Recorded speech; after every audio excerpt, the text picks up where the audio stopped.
So she gave me these resources so that I can get Gavin set up. And so even if he's at his dad's house, like he can work with these, there's telehealth available as well. So like this is great. His new doctor is great. I haven't we haven't met with the other two doctors yet, but I have so much hope and I'm so excited for Gavin's next steps in his life. But she did also say, hey, you need to go to somebody specific for his leg. And I said, okay. But I couldn't get into the portal. So I did what any mom who was like, oh my God, my baby has cancer. And when you see the look on the doctor and you can see the doctor's going, oh my God, this kid has cancer. You immediately, you just start calling. Can you get my kid in? Can you get my kid in? So we could take him to the dermatologist. Now, they didn't say that it was cancer in the meeting. They biopsied it. And then they were like, we'll I don't remember what they said. I think they said, I thought they said, we'll see you in 2 weeks. So I set an appointment. But it was, but when I had access to the notes, when I logged into the patient portal, in the notes, they said, the note said that they'll call you in 2 weeks. But it's been 2 weeks and they haven't called me. So tomorrow I'm going to call them. But in the notes, it did say that he has cancer. They think that it's probably, hold on. In the notes, it said it's probably this one kind of cancer that you can just cut off and it's fine. They did say that he had another spot that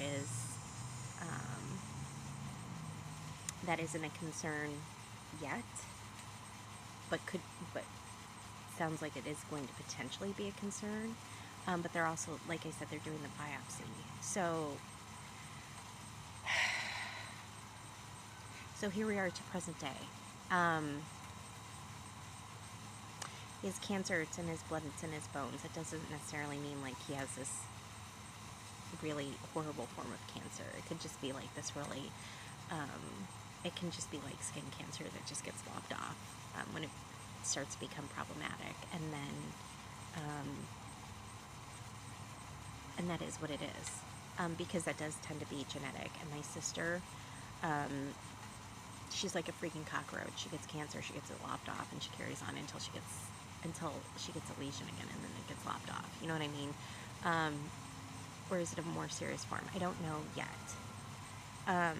But the reason why you haven't seen me and why for right now you're not going to continue to see me as much is because this is precedent. My family is always going to take precedence over everybody. My kids are always going to take precedence over everybody. And we need to get the cancer thing sorted out. And we need to, and I need to get those other, he needs to get back into occupational therapy. He needs to get back into speech therapy, and he needs to start seeing a psychologist again, because that will help. And my goal is to get him officially diagnosed with, medically diagnosed with autism, so he can, do things like get on Social Security if he can't hold a job, or like it opens doors for assistance to help him so he can do things like get a job so that he can function. Tools to help him navigate through life, that I am only one person and I can only help navigate him, like steer him so much. I need help. And unfortunately, as good of a person as I think their dad tries to be, he doesn't have those tools. And he has said that he doesn't have those tools, and he will ignore the problem.